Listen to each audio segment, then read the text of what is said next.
homeostatis, sehingga fungsi-fungsi organ tubuh berjalan dengan secara normal. Melalui peran hormon-hormon yang spesifik, fungsi tubuh dapat terkontrol dari pengaruh lingkungan dalam dan lingkungan luar, sehingga berada pada kondisi yang normal. A. Organ-organ endokrin. Sistem endokrin mencakup organ-organ kelenjar atau sel yang memproduksi hormon. Pada tubuh manusia terdapat dua jenis kelenjar, yaitu kelenjar ekskrin yang memproduksi cairan dan enzim, dan kelenjar endokrin yang menghasilkan hormon. B. Hormon merupakan substansi kimia yang disekresi oleh kelenjar endokrin dan disalurkan melalui pembuluh darah atau limfe.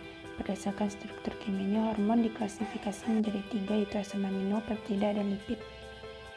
C. Mekanisme umpan balik hormon. Yang pertama yaitu umpan balik negatif. Umpan balik negatif terjadi jika peningkatan kadar hormon atau non-hormon dalam darah menghambat sekresi hormon selanjutnya, kemudian menghasilkan keseimbangan nilai normal. 2. Stimulasi saraf otomatik, yaitu kontrol saraf terhadap sekresi endokrin. Adapun kelenjar endokrin yaitu hipotalamus, kelenjar pineal, kelenjar hipofisis, kelenjar tiroid, kelenjar paratiroid, kelenjar timus, kelenjar adrenal, kelenjar pankreas, ovarium, dan testis. Kelenjar hipotalamus. Hipotalamus merupakan bagian dari otak yang terletak di antara cerebellum dan batang otak, tepatnya di atas chiasma optica dan di bawah talamus. Hipotalamus mempunyai fungsi yang pertama, pusat kontrol dari fungsi autonomik, yang kedua, koordinasi dari aktivitas saraf dan sistem endokrin, yang ketiga, sekresi hormon, yang keempat, regulasi temperatur tubuh, dan yang kelima, pusat emosi dan perilaku. Hipotalamus mensekresi hormon regulator yang mempengaruhi sel-sel kelenjar endokrin pada hipofisis anterior.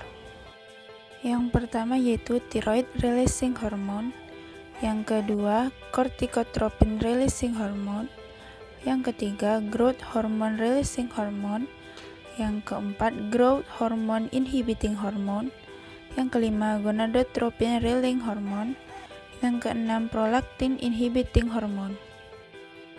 Hipotalamus sendiri merupakan kelenjar hormon, di mana saraf-saraf yang berasal dari hipotalamus menghasilkan hormon yang tersimpan dalam lobus posterior hipofisis. Yang pertama yaitu antidiuretik hormon, dan yang kedua oksitosin. Selanjutnya kelenjar hipofisis atau pituitari. Hipofisis merupakan kelenjar yang berada pada otak bagian dasar, tepatnya pada saat sela turiska. Kelenjar ini terbagi menjadi dua lobus, yaitu lobus anterior atau adenohipofisis dan lobus posterior atau neurohipofisis. Kedua lobus tersebut mensekresi hormon yang berbeda. A. Hipofisis anterior. Hipofisis anterior menghasilkan sekitar 6 jenis hormon, yaitu thyroid stimulating hormone atau thyrotropin, yang kedua adenocorticotropic hormone, yang ketiga hormon gonadotropin, yang keempat prolaktin, yang kelima growth hormone atau somatotropin, yang keenam prolactin inhibiting hormone. B. Hipofisis posterior atau neurohipofisis. Kelenjar hipofisis posterior merupakan tempat penyimpanan hormon ADH dan oksiton yang dihasilkan oleh ujung-ujung saraf hipotalamus, yaitu kelenjar tiroid. Hormon yang dihasilkan yang terkenal adalah hormon tiroksin, sesuai dengan namanya, yaitu kelenjar tiroid. Selain itu, ada juga hormon tirodotironin dan kalsitonin. Fungsi utama dari kelenjar tiroid yaitu mengumpulkan yodium untuk mengubahnya menjadi tiroksin, dan disebut juga dengan T4, dan tirodotironin dengan T3. Dengan kata lain, hormon tersebut berguna untuk mengatur atau mengontrol metabolisme dan suhu tubuh, sedangkan kalsitonin berfungsi untuk mengurangi kadar kalsium dalam darah.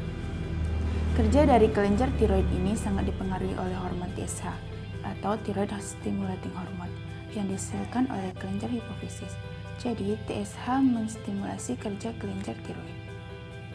Selanjutnya, kelenjar paratiroid. Kelenjar ini terdiri dari 4 buah kelenjar yang berada dekat dengan kelenjar tiroid. Paratiroid menghasilkan parathormon atau PTH yang merupakan hormon polipeptida. Selanjutnya, kelenjar timus. Kelenjar timus terletak bagian atas dada, dekat jantung. Kelenjar ini memproduksi hormon timosin dan timopoietin untuk perkembangan limfosit T, yang merupakan tipe sel darah putih untuk kekebalan tubuh.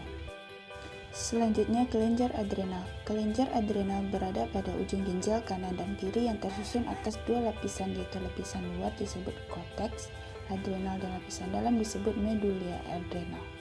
Selanjutnya yaitu kelenjar pankreas. Kelenjar endokrin dalam pankreas adalah pulau Langerhans yang menghasilkan hormon. Hormon ini merupakan zat organik yang mempunyai sifat khusus untuk mengatur fisiologis kelangsungan hidup suatu organ atau sistem. Yang terakhir yaitu kelenjar gonad, ovarium pada wanita dan testis pada pria. Kelenjar gonad terdiri dari ovarium pada wanita dan testis pada pria. Ovarium menghasilkan hormon estrogen dan progesteron. Estrogen berperan dalam pertumbuhan jaringan organ seks dan jaringan lain yang berhubungan dengan reproduksi. Estrogen juga berperan dalam penguatan tulang. Testis menghasilkan hormon androgen yang diantaranya adalah testosteron. Hormon testosteron diproduksi 6-8 mg per hari pada laki-laki dan pada wanita 0,5 mg setiap hari. Fungsi dari hormon androgen adalah membantu perkembangan testis dan penis pada masa janin laki-laki, perkembangan seks sekunder pada pertumbuhan rambut, pertumbuhan otot tubuh, payudara, dan suara.